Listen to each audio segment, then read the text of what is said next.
বন্ধুদের আজকে জানাবো হোয়াটসঅ্যাপে কিভাবে কৃত্রিম বুদ্ধিমত্তা এআই ব্যবহার করবেন। তাহলে হোয়াটসঅ্যাপে কিভাবে এআই ব্যবহার করব। প্রথমত আমার এই স্ক্রিনে একটি সংখ্যা দেখছেন, কটা সংখ্যা দেওয়া আছে। এই সংখ্যা কটা পাতিয়ে আপনারা আপনাদের মোবাইলে সেভ করবেন। সেভ করার পরে হোয়াটসঅ্যাপের ভিতরে যাবেন। হোয়াটসঅ্যাপের ভিতরে গিয়ে দেখবেন লোগো সহ এরকম চ্যাট জিপিটি চলে আসবে। আপনারা এখানে চ্যাট জিপিটির ভেতরে যে প্রশ্ন করবেন সেই প্রশ্নের উত্তর কিন্তু চ্যাট জিপিটি দিয়ে দেবে।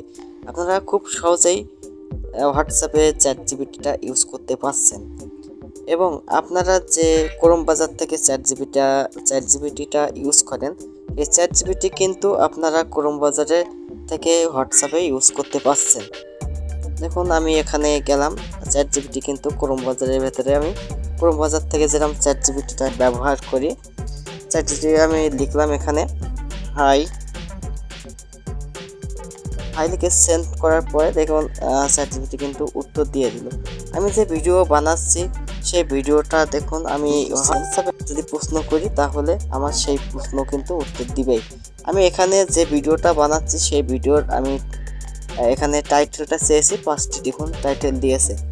এখানে আমি এবার ডিসক্রিপশনটা চাচ্ছি, ডিসক্রিপশনটা দিতে বলছে। এখানে কি দেয় দেখি, চেঞ্জ করলাম। এখানে ডিসক্রিপশন লিখে পরপরই একটু সময় নেবে। এখানে সময় নিয়েই কিন্তু সেন্ড করবে। দেখুন এখানে সেন্ড করা হয়েছে, সেন্ড করে দিয়েছে ডিসক্রিপশন বলে।